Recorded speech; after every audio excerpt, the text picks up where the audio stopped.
विश्वका 10 अचम्म लाग्दा हाइब्रिड जनावरहरू। पूरा भिडियो हेर्नुहोस् र लाइक कमेन्ट गर्नुहोस्। 10 लाइगर, संसारकै सबैभन्दा ठूलो बिरालो प्रजाति, भाले सिंह र पोथी बाघिनीको मिश्रण। यसमा सिंहको राजसी रूप र बाघको धर्सा दुवै हुन्छ। 9 जंकी, जेब्रा र गधाको क्रसबाट बनेको, धेरै दुर्लभ हुन्छन्। गधा जस्तो बल र जेब्रा जस्तो दौड्ने क्षमता हुन्छ, तर धेरै मित्रवत हुँदैन।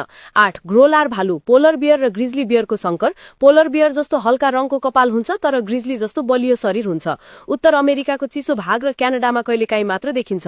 6 सभाना बिरालो, घरपालुवा बिरालो र अफ्रिकी सर्बल बाघिनीको मिश्रण। लामो खुट्टा, सुनौलो रङ र कालो धर्सा सहित राजसी देखिन्छ। कुकुर जस्तै मालिकसँग नजिक हुन सक्छ, तर बिरालोको स्वतन्त्रता पनि हुन्छ। 6 वुल्फ डग, ब्वाँसो र कुकुरको मिश्रण। ब्वाँसो जस्तो जंगलीपन र कुकुर जस्तो निष्ठा हुन्छ। पाल्न गाह्रो हुन्छ, तर राम्रो तालिम दिएमा बुद्धिमान र सुरक्षात्मक बन्छ। 5 बिफालो, अमेरिकन बाइसन र घरपालुवा गाईको मिश्रण। मासु उत्पादनका लागि बनाइएको, मासु स्वास्थ्यकर, कम बोसो युक्त मासु हुने भएकाले मासु उद्योगमा लोकप्रिय। 4 ज्याग्लियन, भाले ज्यागुआर र पोथी सिंहको मिश्रण। सिंह जस्तो शरीर र ज्यागुआर जस्ता काला धर्सा हुन्छन्। अति दुर्लभ र प्राय चिडियाखानामा मात्र पाइन्छ। बुद्धिमान र ध्यानपूर्वक बस्ने स्वभावका हुन्छन्। 3 क्वेल वुल्फ, कोयोट र ब्वाँसोको मिश्रण। उत्तर अमेरिकामा प्राकृतिक रूपमा उत्पन्न हुन्छ, जहाँ दुवैको क्षेत्र मिल्छ। ब्वाँसो जस्तो शक्ति र कोयोट जस्तो अनुकुमन क्षमता हुन्छ।